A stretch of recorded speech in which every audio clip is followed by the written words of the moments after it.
I was born Friederike Schey, S-C-H-E-Y.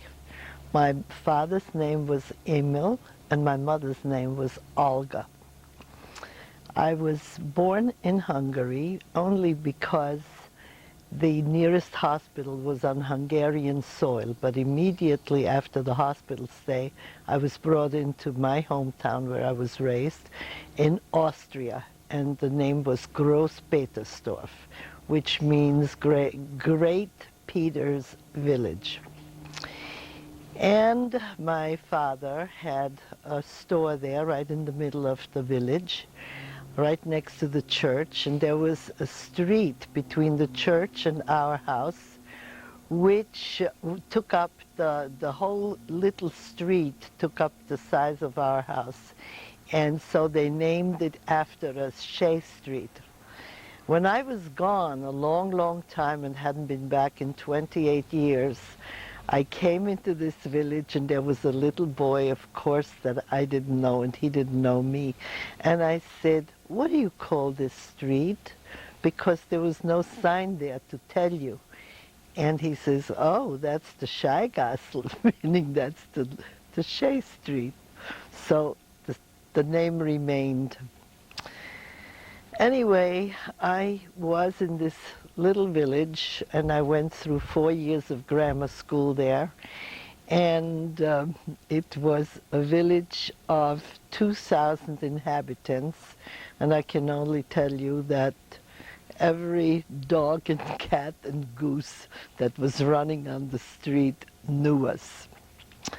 The store that my father had was a wholesale and retail store, so the wholesale part was where all of the surrounding villages, the storekeepers would come and buy their goods from our store to fill their stores. But then also the villagers that lived in our town and surrounding towns, they came and they bought their needs there. And it was a store that had dry goods, materials, shoes, coats. It had cane sugar, it had wheat, processed and unprocessed, and it even had a tobacco store within it that only it was a privilege to have that, and only those that were injured in the war were allowed to have a concession like that. And my grandfather was injured, and that's how come it stayed in the family, and my father then took it over. And when I was 9 years old, I had to leave home because I went through 4 years of grammar school, and anything after that, the schools in the little village were really not good enough to go on to any higher education. So I had to go to a boarding school in Vienna and had to take an exam in order to be accepted there.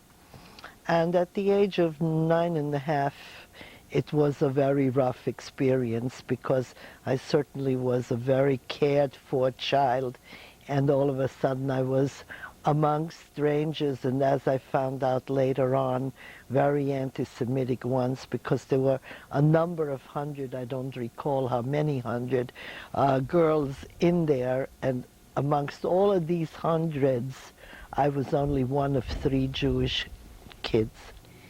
Anyway, just at the end of my high school, actually the very last year, there started very great unrest, and it suddenly, my little village became a rather dangerous place to live.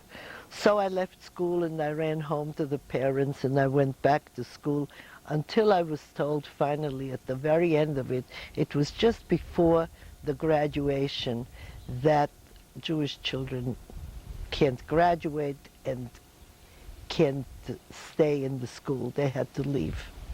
So with this I left, and I came to my hometown, into the house that I was raised in, and I stayed there with my parents. And that was in February of 1938, or the very end of January. Anyway, on the 13th of March, Hitler came, and the Austrian Chancellor abdicated. It was on a Friday night, March 13th. Saturday morning, because we were so very well known, living right in the middle of the town, Saturday morning there came maybe 25 to 30 SS uniformed Nazis who I knew from the time that they were never-do-wells, never worked and loafed and weren't any good, and suddenly they were in great shining uniforms and they wielded their power. So they came, their bayonet was up, and they placed themselves a few feet apart each all around the house, and there was a big banner put on the showcase windows, Jewish store, don't go and buy there. This was the very, very next day. By the evening, that store and everything we had was confiscated. We were still in there, but it wasn't ours anymore, like when we needed a pound of rice or sugar or anything for our needs, all of a sudden we had to pay for it, we had to buy it.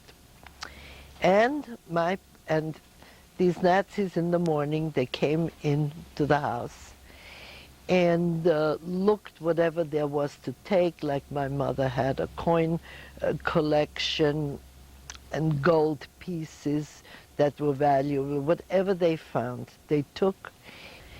And then they took my parents away. And I waited and waited, and the parents never came back. Well, the next morning I went to different authorities to find out where are my parents. And at that time, they gave me a bodyguard that took me as far as to the toilet. He would wait outside, but I just closed the door, and when I come out, there he was. And finally, I was told that they were in the next town, which was 10 kilometers away. And there was the county jail, and they were in there. So I said, can I see them, please? And they said, yes, you're allowed to take the 2 o'clock bus, but which was a half hour to go to that village, to the next town. And but I had to take a 4 o'clock bus back. And this is what I was told. So my bodyguard took me to the bus, and I went up on the bus. I had blankets, I had 2 pillows, and to bring to my parents. And when the bus stopped in the town, there was another SS uniformed young man who I also knew. He was from our town. He took me off the bus and marched me through the town on the way to the jail. When we passed the movie house in the town, he said, your father is in there. They cleaned out the seats from the movie house, they put straw in there, and they put the men in there.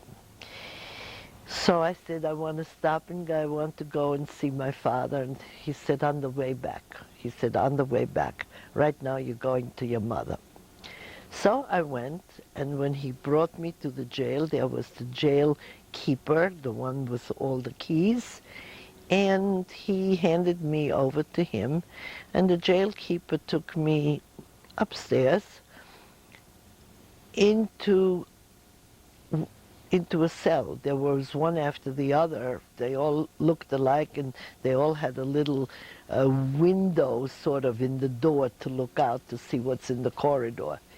And he took me to one of the cells.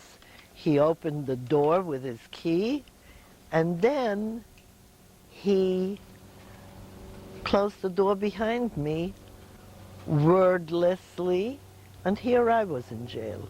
And that's how I came into jail. And I was in there for 2 weeks. And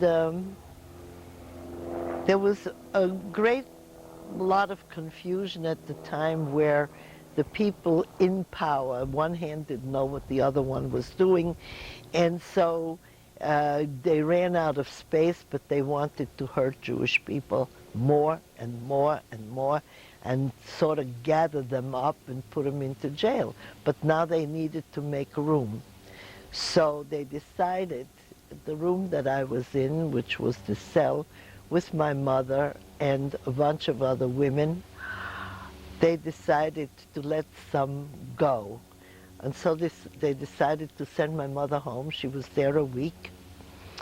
And they felt that she would hurt more knowing that I'm in there and she is out than if she was in there with me. Now, this is 2 weeks after Hitler took Austria. And 1 more week, my father came home. And then, in the middle of the night, with just what we could carry in our hands, we left our home and we went to Vienna, where we were hiding. My grandmother lived there, and as a matter of fact, my both grandmothers lived there, and the relatives. But when you went to stay in Vienna, you had to go to the police and tell them, register that you were now in Vienna. But we didn't do this. We didn't want anyone to know, and we just stayed there in hiding. As soon as we could, we sent my father out of Austria. He had 2 brothers in Budapest, Hungary. He had 1 sister in Italy, another sister in Milano, Italy. My father was one of 13 children. So we sent my father out of the country, and my mother and I stayed in order to get our papers and everything ready to immigrate into America.